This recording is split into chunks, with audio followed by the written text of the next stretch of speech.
You know what? This is one thing that particularly, this is kind of like a thing with me that people will say, well, I'm a skeptic. I don't believe in the scriptures. And a lot of times people that excites you when they do that to you. It totally does, because to be honest with you, most skeptics I encounter are thinking people, and I love that they're thinking people. And as long as they're open-minded, and that's the big thing, is just keeping an open mind about things. There are a lot of closed-minded skeptics, and there are some open-minded skeptics.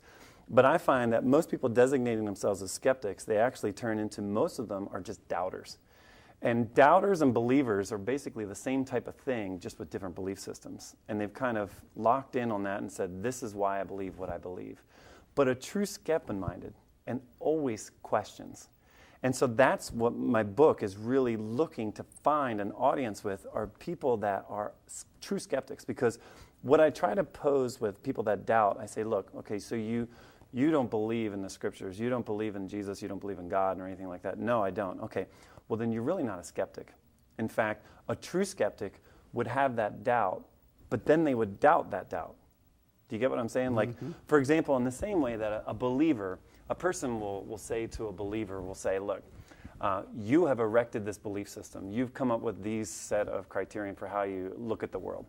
In effect, you've built this little platform from which you view everything, and that's your worldview. And so a doubter would say, that's who you are, and you ought to deconstruct that platform because it's not true based on these things. That's fine, and I welcome that conversation. But now let's go over here to the doubter and to say, you know what, the doubter at some point has built a thing over here, a little platform. And to say to the person that doubts, say, let's deconstruct where you stand from. And is it possible for you to have doubts about your doubts? And to be a skeptic means to be open-minded about, maybe the things that I doubt aren't true. And in fact, I could possibly come to faith. I could give faith a second chance. John, the title of the book, No Argument for God. How did you come up with that title? To be honest with you, it was some friends and I. We didn't like what the publisher had come up with. The publisher had come up with some ideas that we thought sounded a little too super intellectual, and we just wanted to really key in on that idea that this particular subject reminds people of argument, and it reminds people of ping pong matches intellectually back and forth, and nobody's interested in that. Nobody wants more verbal sparring going back and forth. And so we came up with this idea, Jason Mitchell and myself and Chad Hearn, the people I work with, a couple other people that I work with, we came up with some ideas, and this was one of them, and said, look, there are no arguments for God, there are no arguments against God. God exists outside of human reason, and it has nothing to do with whether we can argue for or against him. God doesn't need a lawyer. He doesn't need a hype man. He doesn't need people that can argue his case. I like that. God doesn't need a lawyer. Yeah. Can I quote you on that sometime? You can. No charge. Good.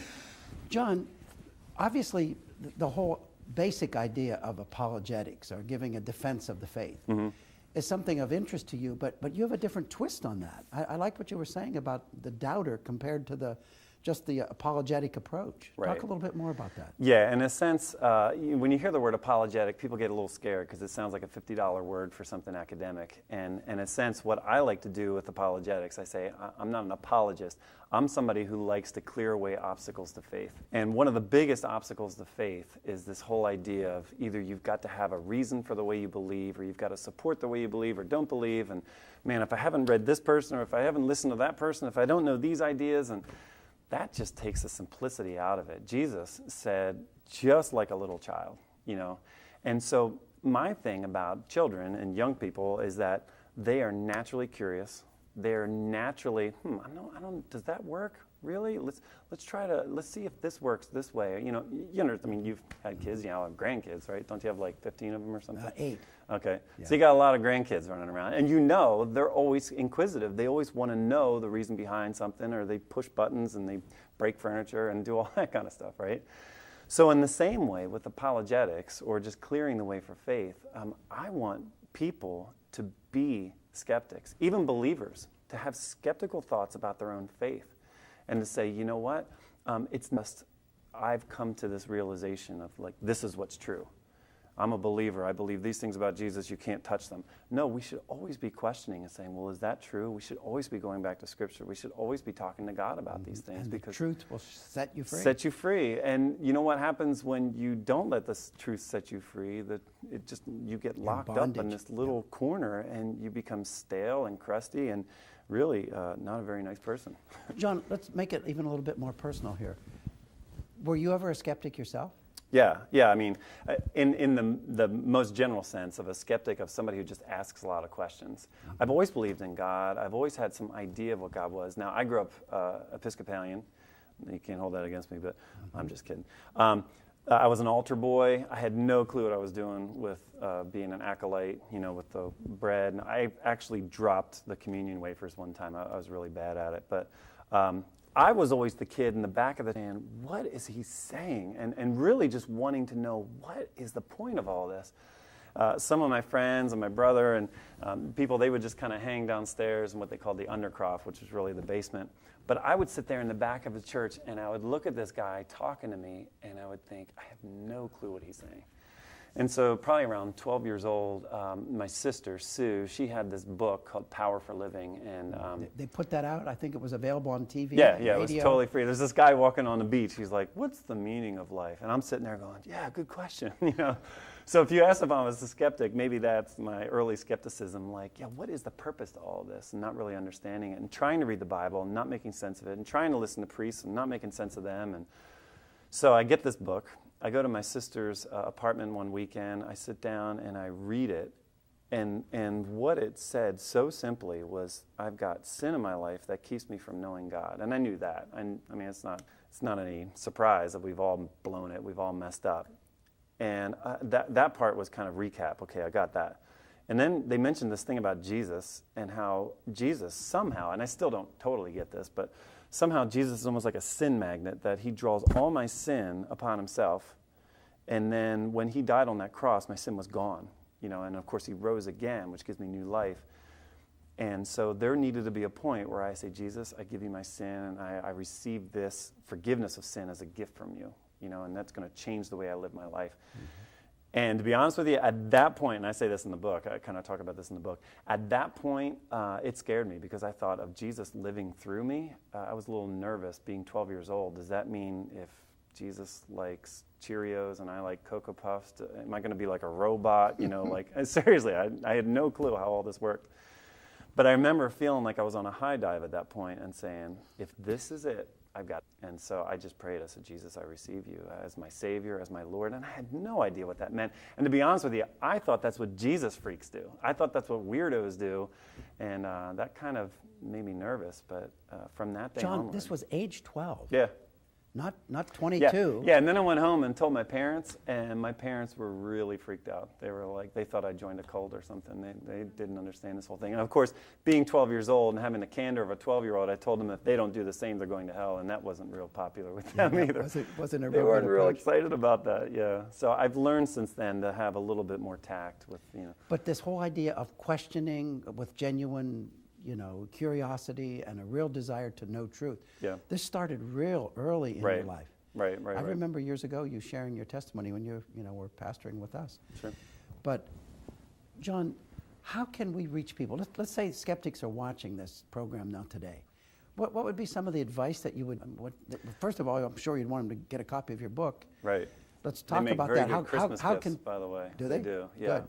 Everybody in the family can get 5 of them. No, I'm just kidding. Yeah. But how do you? How can people get the book? Is it on Amazon.com? Yeah, Amazon.com. You can go to the website, noargumentforgod.com. No Argument for God. That should come up on the screen. Yep. Okay. Noargumentforgod.com. That can also send you links to the blog site where we interact with each other. There's lots of videos and neat things on there to kind of continue the conversation. Mm-hmm. But I will tell you this, because I had that one experience, in coming to realize who God is, which was completely outside of logic and reason. There was a second time, through high school, I tried to learn as much as I could about God and Jesus and the Bible and all that kind of thing. And I went off to school. And I went to Penn State, right? Yeah, I went to Penn State. Main campus? Yes, sir. Mm-hmm. Nittany Lions. But I double majored in religious studies and philosophy, and basically I had some professors that were really anti-Christian. They would come in and they would kind of launch into, here's another reason why not to believe.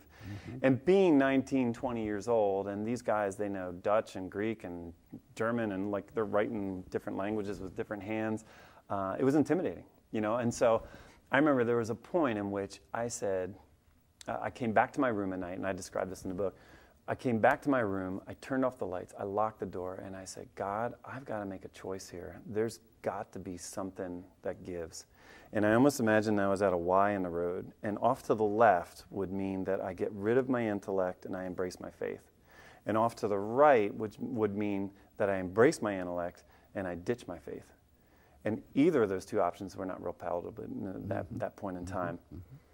And so I said, God, I have no reason to believe in you. And I remember saying that outside, and I felt traitorous almost.